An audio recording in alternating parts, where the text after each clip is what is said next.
It is the weirdest looking robot, man. I'm telling you. They could program them to watch employees while they're working from home. Yeah, but look at the size of it. It's down low. It'll be looking up at them, and that'll get you other lawsuits.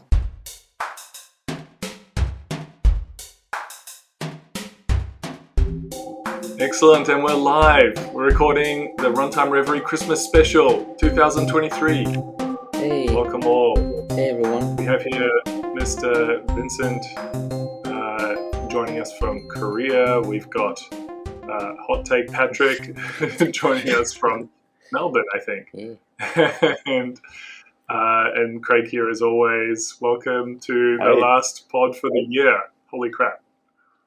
I think we've done a few of these now. That's interesting. I didn't think we'd go this long, but apparently people want to hear us talk about random stuff. This is great. Yeah. I heard they really like the hot takes, so, you know. I think it's all about the hot takes, Pat. Actually, that's what we should do. That's what this episode might be. Let's just do hot takes for 2024. All right. Okay. Yeah. But, constrained to our... Constrain it to... That'll be filled up just by Patrick on his own. Also, don't get us banned on any platforms, please. Keep them PC. But hey, big news this last couple of weeks. I presume you guys all saw the news about the Figma deal being scattered. Yep. What did you think of all that, Craig? What was your take on it? See, when it was first announced, I'm going, that sucks because I like Figma. All right. And it wasn't Adobe product, so, I was a bit disappointed there. But when it got cancelled, I'm also a bit annoyed as well. So, yeah, sometimes you just can't be pleased. So, problem I had with it was that it's one of the main avenues. Like, if you're doing a startup and you're trying to build something new, right? One of the reasons people invest in it is you get bought out by a much bigger company with huge bank account, right? That's one of the exit strategies you've got. By having all of these different entities, whether it be in the US or Europe, or it doesn't matter where you're based anymore, vetoing whatever merger you've got, that avenue is almost gone these days if you get to a certain size. So, I don't know. I think it's actually going to have the reverse effect. Instead of encouraging competition, it's probably going to have the opposite. It's going to starve a lot of startup businesses of funds who want actually a highly accelerated roadmap. So, But isn't Figma, aren't they profitable? Why can't they just IPO themselves? Oh, they can, and they probably will have to have a look at all of those sorts of things. But, when they were initially going, right, they got investment capital on that. And one of those giant paydays for those investors, because they took the risk on this, was to be bought out or an IPO, right? So they're one of twos, but now you've only got one, right? So you've taken down a couple options, and at multiple points along the way, like you've got to be of a certain magnitude to be an IPO of worthiness.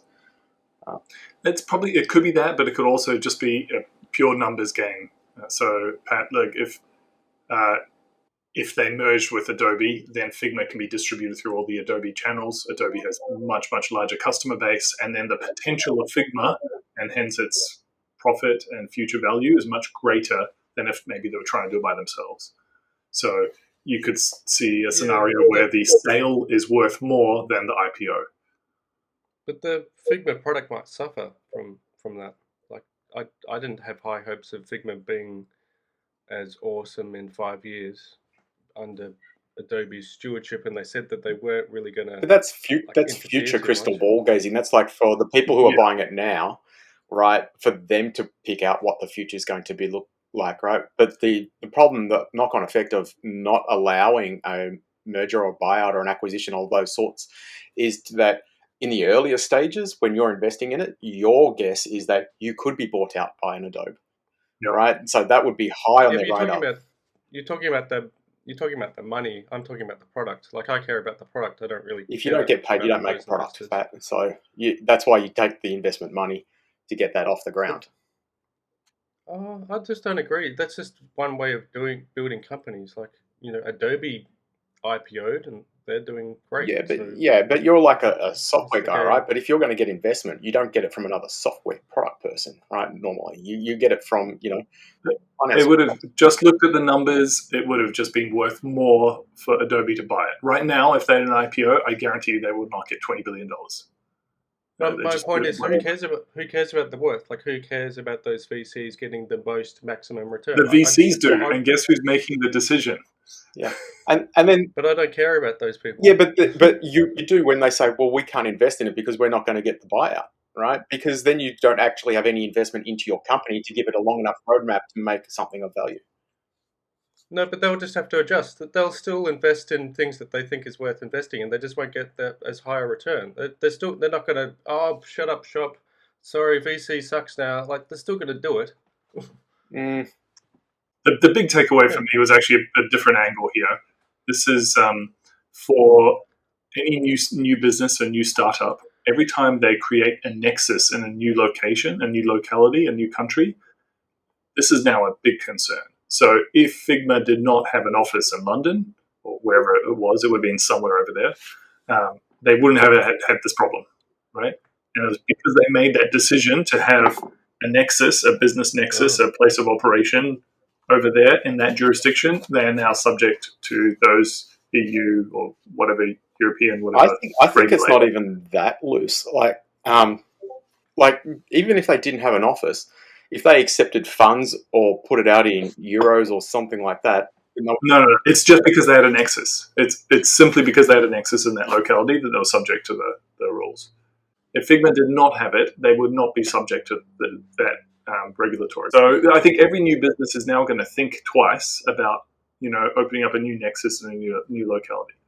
I think you can look over time, all right, and see the trajectory where that will play no part, right? So, in Australia, we only recently added on that imports. If you buy anything from overseas, you'll have to pay tax, right? So they leverage that against your eBays and your Amazons and your big retailers, that they have to collect the tax on those sorts of things. That never used to be the case, right? But they do now. The US has never been afraid to interfere in other countries' affairs. So if we were here in Australia and we were selling stuff in the US, they would impose their regulations on us, or they'd say you can't do trade here. No, but if you were to go and sell your business, they couldn't tell you what to do. Yeah. They couldn't say no. I'm not sure that would actually apply. I reckon if they decided that they didn't like it, they would have a few words to say. No, they have no jurisdiction. They can't go to another country and say this other country's business can't do something. Bearing in mind, they can only do it if you have a business. You have to have an entity in their country. Because you can see, like, Europe's gone all in on this sort of, let's interfere in American companies' acquisitions and mergers. You can see that with Microsoft. Because they all have offices over there. But you can also see that with China and stuff as well, that they're starting to watch that and see how that goes too. So you start getting segmented markets, right? Which is, again, another reason to look hard at what you're sort of building and how you're going to do it. Yeah. Interesting. Okay. Next one. What is this about an Apple Watch recall? Craig, fill us in. What happened? They lost the lawsuit on one bit of functionality on the Apple Watch, and they can't sell it. So if you jump on the Apple website now, you can't buy an Apple Watch for Christmas. What? Why? I think that's only in the US, isn't it? Or is that in Australia? No, it was a international ruling as well, because it was an international patent, I thought. So it was like they were hoping to actually allow the sales and things to continue while they sort of sorted out like what the remedial action would be to the patent holders, and the answer was no. Stop selling it now. Because I heard that it's only Apple, because Apple have their own stores, that they're not allowed to sell it, and I guess not online as well. But I think other retailers were. But Apple wouldn't be able to sell it to other retailers, right? So it all comes through Apple. So the answer is no. No, but that's what I heard. Like if you go to Best Buy, if they've got stock, you could probably still grab it from them.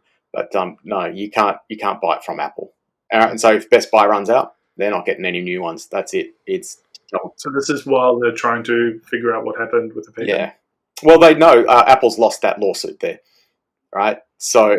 It was actually infringement. There was some issue. Yeah. So, and I'm not even sure what part of the functionality it was, or what health sensor part, but it was apparently hardware and software based.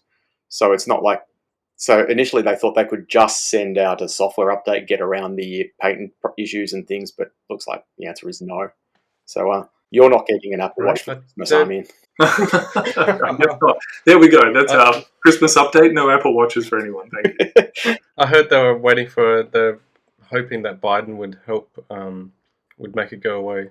He can do like an executive order to make it to go away, and apparently Obama did one with the iPhone 4 or something like that. But I don't know if they just sort of played the gamble wrong, or Yeah, yeah. don't think so. Like, the hardest part for me is there's so many patent rules and so many patents on so many different things that if you independently came up with something you'd infringe it. It's hard to tell sometimes with tech stuff, and it's a cottage industry of its own of just grabbing patents, suing people, and I'm sure that's not the case in this one. But how do you know when you're infringing and not? It's actually really difficult to tell. Yeah, it's interesting. There are software engineers, if anyone's interested in patents, there are software engineers who specialize in reviewing code to figure out if something is infringed on something else. That's what they do. That's their whole job. In fact, there are companies that get hired to do just that. Companies of engineers, and their job is to analyze code and see if A is like B. But the problem is that you're gonna find out that everything that you come up with, any idea, is already done somewhere else, and then you're not gonna move forward. You're never gonna be able to build anything. Like whatever you create, it's always somewhere it's been done. Not really. And that's what I get all Not the time. really. Yeah, like whenever I create a game, always somebody tells me, yeah, there's this other game that looks like it. Like, well, whatever. Yeah. This is like an endless rabbit hole of nuance. It's complicated. Yeah. That's why sometimes when you want to create something new, like you kind of have to ignore like everything that comes around, like kind of shield yourself, build your own thing, and then you come up with something that's kind of useless or already exists, but that's fine. You just move forward with it. It's the same with music, right? Like, God, that sounds like that one. No, let's sue them. And then you listen and you go, is it or isn't it? They go, I'm not a professional, but I can't tell. Here's the thing with music, like when you create something, like even if you just come up with it on your own, like you kind of heard music in the past that influenced it, and then somehow you come up with something that seems like it's new, but there's some part that came That's from right. somewhere. And you could say, the same thing for any other art, right? You could say the same thing for anything you write, anything you paint, any code you write. Maybe you saw some other code that was sort of like this. Already code, which is interesting, right? This touches on another subject that's pertinent, which is how do you deal with copyright infringement for anything that these new LLMs or any of these large sort of AI models are generating. They're all generating stuff based on what they've seen. Well, what I've heard is that a couple of court cases I think have ruled that they can't, copyright can't be held against that stuff. It's basically you didn't really create it almost, and so there's just you have no rights to it. I think it's still I think it's still new, and 1,000 lawsuits still to come. That's it. I think there'll be 1,000 lawsuits, and it'll get fought over for the next few years, and then we'll get to some sort of understanding. Yeah, like the initial ones of just, hey, you trained all your models on my copyrighted info. That they're starting to flash out, and they seem like an obvious path of you probably shouldn't be doing that. But then you're going, what do you do with the derivatives, and then stuff look like it, and and especially if you enable those LLMs to learn off web content, and it just gets harder and harder. So it'll be a race with lawyers looking for something new to earn a buck from, versus engineers finding new ways to train models and generate new content. And it'll be a few years yet. Interesting. Hey, I want to get to this next topic. Tell me about Astro, and not Astro, the JavaScript framework, but Astro, the amazing Amazon robot. I think you might have some insight. Tell me what's happening in the world of Astro, the Amazon robot. Yeah, so for context, I used to work at Amazon in a team called Astro. I mean, it's called something else, but the product that we came up with is called Astro, and it's basically a little home robot that roams around the house, and it's powered by Alexa. You can ask it Alexa question, but it's kind of like a little bit cute. It has eyes, and then You can ask I it to just dance. It's looked at gonna the picture. dance. It's like So an iPod on a vacuum cleaner, an iPad. like there's many things that we've called it. I think that you managed to find the worst way to describe it. I did my Does it vacuum your house? Uh, Does it clean your house? Is that what it does? no, It doesn't it vacuum. doesn't. Does It it doesn't get you vacuum. drinks from No, the fridge? it does. If somebody puts the drinks on it, and then you can say like, okay, you put the drink on Astro, and you say, oh, fetch it to Craig, and it's gonna move them So around, is that a little hole? Is that the and hole I'm yeah, looking at in the back of it? So it's like a big wheel, and then there's like a little back bit. So there's like a hole. yeah, has a big wheel, yeah, and a little space on the back where you can put drinks. You can also put your phone you can also charge your phone with Astro. I don't know why like they decided to have that, but yeah, like they have a little charger on the back where you can charge So your what phone. happened? And Did this then, thing go commercial? Did it get released? I mean, it's been released for a while for home, but on a kind of a invite only basis, Okay. and it's been getting some traction, but it's not that much. But one of the recent move that they made with Astro is that they're gonna sell it to businesses. So it's no longer the little nice little cute robot that is that fun for the kids. It's more or less like some kind of surveillance Yeah. system for So it's going to do businesses. security. It's going to roam around checking out, movement and activity around the Yeah, warehouse. when you leave your business, you leave Astro on its own, and then it's gonna. Get up to Mr. The base customer is now the burglars that come into the. There's a new the model home. coming out with a shotgun. And yeah, they have the thing on the back is meant for accessories, so you can put anything in there. And I think people were thinking at some point to put like those Nerf gun thingy, like that's for fun, right? But you can easily see like a little like a laser or something. I don't know. But the interesting thing is that when now I'm currently in Korea, and I've been going to my local restaurants, and it does have like those things. Actually, at these two local restaurants that I'm going to, they have a big robot that looks exactly like Astro, except that it's big. It has enough shelves to put plates and drinks on it, and Yeah. and basically what it's used for is that you're a customer, you sit down on your table, and there's a little robot that comes in and serves you drinks. Yeah. I've It's seen them a pretty lot. There's awesome. many restaurants here in Melbourne with those Yeah. now. They're, Oh, in Melbourne yeah, as well? many of them. Many. Over the last couple of years, Yeah. they're sort of everywhere. And they're okay. They're sort of cute. Well, Sometimes they have interesting I, expressions and stuff. But I don't know. It doesn't seem like that useful for now, but I mean, it's kind of interesting, and then perhaps like I can feel like maybe Astro is kind of like catching up to other countries who already have those kind of thing. Like yeah, kind of like yeah. Korea, they have Okay, those but these are all, those like robot if you servers. look at the domain of security, these are all useless. No, Because they're if not. you're doing security, Oh I'd want to yeah, have something like the Boston Dynamics Atlas or Spot running around. Yeah, no, that's Because just because they scare you more. I mean, but no, if you had Yeah. like a shopping center, I know that That's there's a lot of robots in shopping centers that at night they clean the floors. So they'll just go through and wash the floors every night. So as soon as the shopping center shuts, the robots will start coming out, and if things are in their way, they get a bit bolted up and stuff. But you would have these as like generic tasks.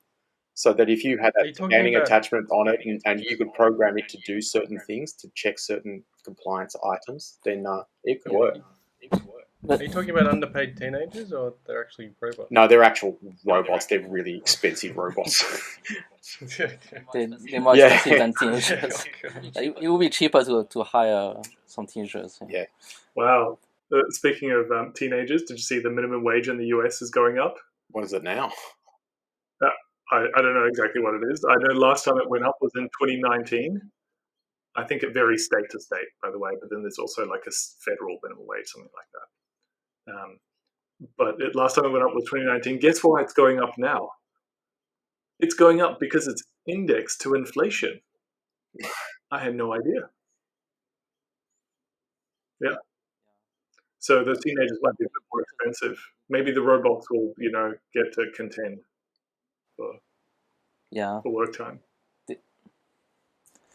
I don't know. There was this whole idea that once robot kind of take over, then we can have more money to distribute work to more interesting tasks, but it doesn't seem Never to be happened. happening. It was the same with computers, you know. Yeah, I've been saying that for like over 100 years, so Yeah.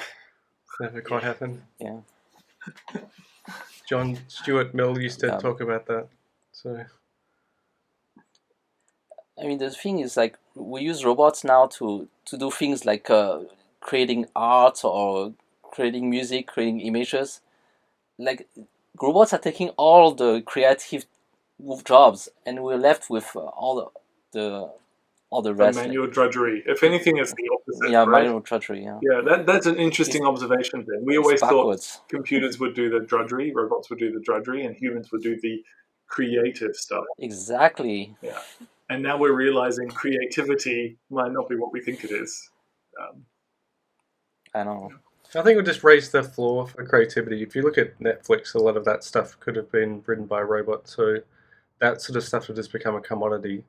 And so I just don't think that stuff's really that creative. And so then to be seen outside that, to raise above that, humans will just have to really excel more.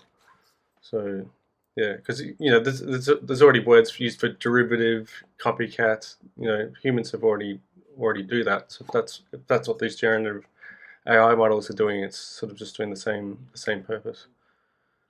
Maybe you raise maybe a good point here. Like, perhaps because of the AI, like, coming up with like crappy works, humans are gonna make an effort to be a little bit better than that, and finally we're gonna get original work Yeah, for that's the films and that's the irony. I think that's the hope. if you start using AI for your job, that just becomes the standard. So then it doesn't mean anything. So that's sort Yeah. of so then okay, what else can you bring? What extra can you bring? Because if I'm coding, and if everyone's using Copilot, well, everyone's using it. So that doesn't mean anything. Are you any good at your job? Should you be paid very well? Well, anyone can use Copilot. So yeah.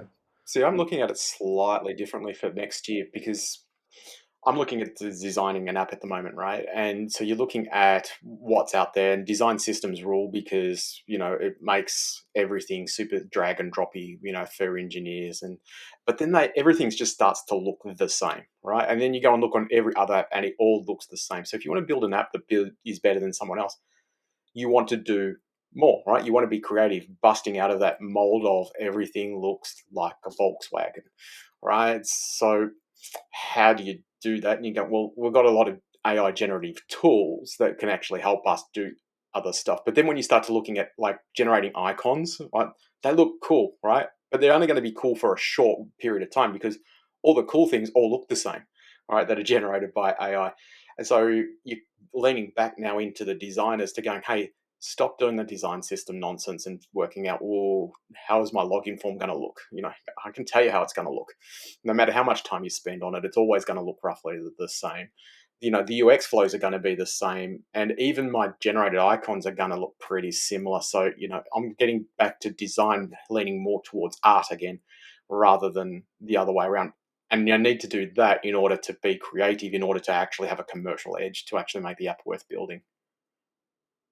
I think this is just such an interesting idea and space because I'm really worried creativity is going to be delegated, and I don't think it can be because I think the thing humans add to it is not just looking at previous patterns and guessing something else. There's something extra there that humans add, and there's like a step, an insight, a leap that they make that makes novel new ideas.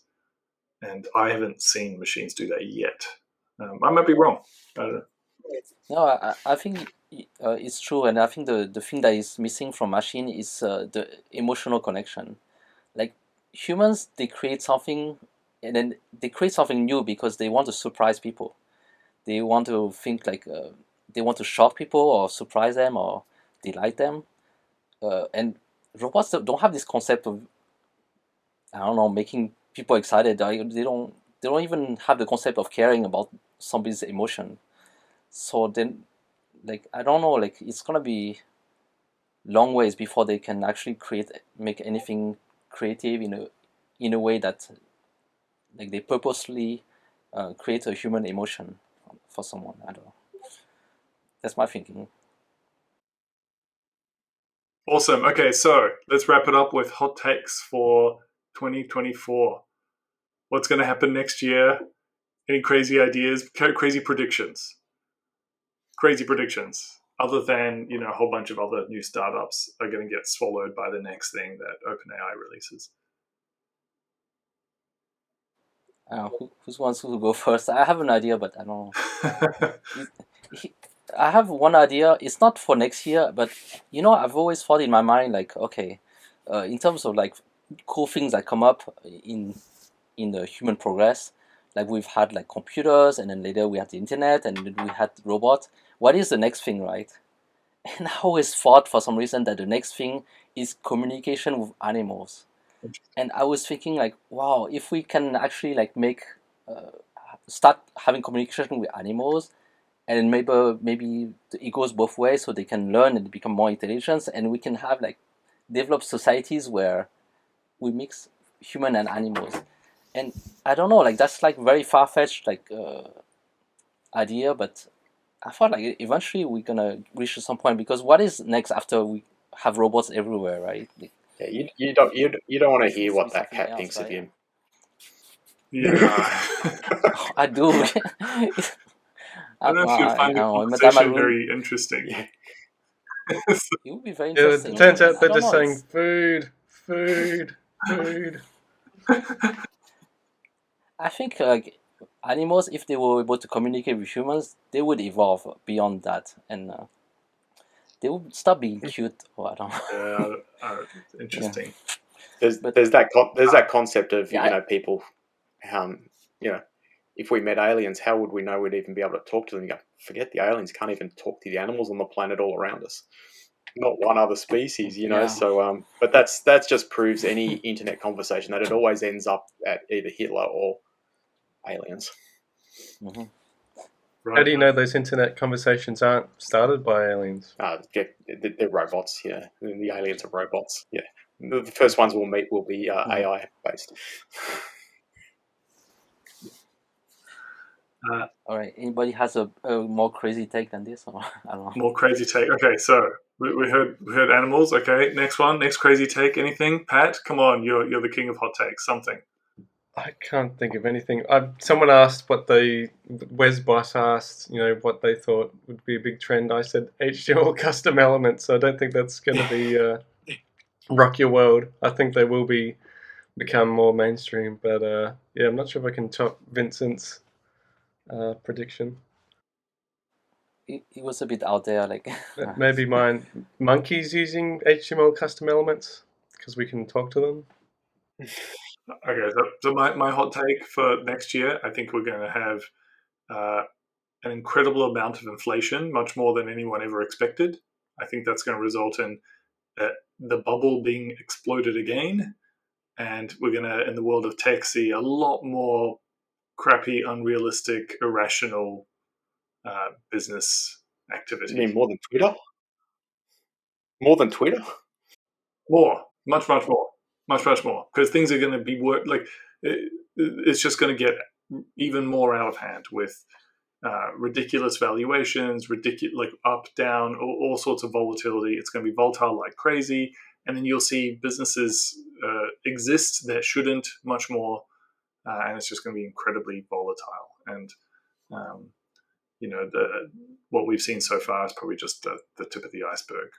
So Armin, how come your predictions are always very like dystopian, uh, or It's not dystopian, right? It's you just have a a very correction. or pessimistic? Yeah, I think realistic, but yeah, okay. It's realistic. not Okay. dystopian. It's just Yeah. a correction, right? Because it's just Okay, so let me anecdotal evidence. Here in Australia, the government's claiming that inflation's whatever 6%, 5%, some nonsense, and Yet, my expenses seem to go up by about 25 to 30% year on year all the time. Insurance came in last, I think 2 days ago, 30% up. All my bills in that order, 30% year on year, every bill. And all your tax refunds went down. Yep. But that's partly companies just being greedy, isn't it? They're just taking. No, I think it's just everything costing more. People costing more, materials costing more, everything costs more. It's just what inflation does, and it's horrible. But I literally had this conversation with him yesterday. Hey, my insurance excess is going up.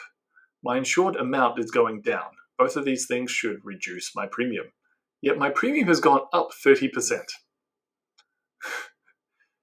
If they hadn't tweaked those other things, the premium probably would have gone up 50%. And I know what the insurance company said in return. Suck it. That's pretty much exactly what they said. Because it's all going up. Everything's going up everywhere. The impact of that on business is going to be interesting because people are going to still put money in something and they're going to start getting like risk on, right? And they're going to start betting on random businesses you've never heard of that probably shouldn't be viable, but they'll start buying that. Those IPOs, those shares, those things, they'll buy them. And then you'll get more and more bubbles and they'll go up and they may pop and it'll be more volatility. That's my take for 24. All right, I'll give you a tech take right. then. All right. Sure. I reckon you'll start to see the emergence of jobs changing. Right. So engineers will take over more product stuff and kick out a lot of the product sort of things of doing it. It just doesn't make sense. And product people will be booted off to the side to do more higher level product work. Right. Because at the moment they've been stretched too far low where they're making Jira tickets and other bits and pieces and sprint planning and go, no, nick off, go and do product things. And engineers will become more into the product space. That's a really interesting take, Craig, because the last time something like this happened, we had software test engineers sort of get sidelined and pushed out of the ecosystem and be replaced by software engineers. Software engineers took over that space. Yeah, and I've noticed similar thing. Yeah, and you see product people who actually are really technical are kind of rare-ish, right?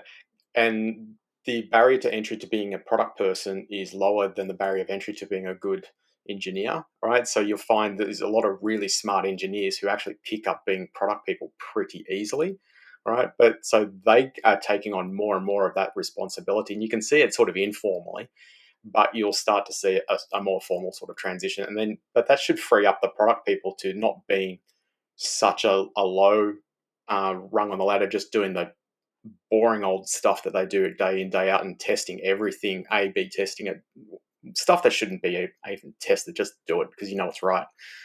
They should be up a level, trying to do a lot more in that market space of what to do, where to go, where really good product people currently live anyway. So there'll be that alignment changing. What do you mean by product people? Because often in orgs aren't the product people, what we call product people, they're just seen as part of like the tech part of the org. So like what do you? Yeah, no, look, most of the time you would have product people working alongside engineers and those sorts of things, because they don't know. So what do you mean by like a product manager? Or yeah, so someone who will actually define what a new feature actually is going to look like, how it's going to work and operate, those sorts of things. I mean, the last time I saw that sort of one was a business requirements analysis. Sort of merge into become product people. They still exist. Software test people still exist. Those other roles will still exist, but you'll start to see software engineering sort of evolve to be product engineering. If that's a word. Does product engineering even actually exist as a job role yet? It's on my website. That's what I call myself. Interesting. Well, there you have it. Hot takes for 24. Let's wrap this up. Thanks, everyone, for joining us this year. This has been a phenomenal year with lots of interesting activity, and we're all looking forward to 24. So see you all then, and till then, see you later. Bye.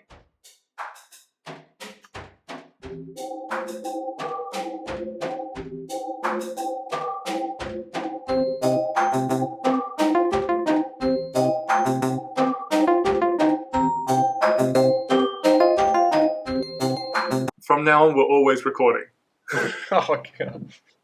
Yeah, we'll get one of those Amazon, whatever the hell it was called, Astros, and they'll just record us as we Yeah. go around. Yeah, I'll that's just- what it does. It I'll keeps just- recording as you walk I'll around. just walk around the house and I go, oh, hot take, and I can just tell it to the robot and it'll record us. And... It is the weirdest looking robot, man. I'm telling you. I'm looking. You know, if they're selling them to businesses, you know what businesses could do? They could program them to watch employees while they're working from home. Yeah, but look at the size of it. It's down low. It'll be looking up at them, and that'll get you other lawsuits. Yeah. Oh, God. It's true. Oh my god. Yeah. Yeah, And- Could interesting. you imagine you're in a And if- shopping centre and it's programmed to make sure that the whole shopping centre is kept clean, and it just all of a sudden you're in the bathrooms and you're looking around seeing this thing with two eyes on an iPad. You go, how long do you reckon till that's booted up against the wall? Or how long until somebody takes it and just takes it home? Just Yeah.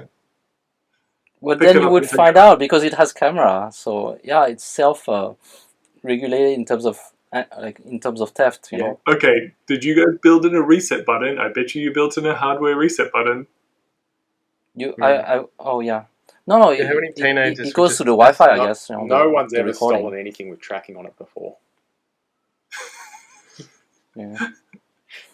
Okay, excellent.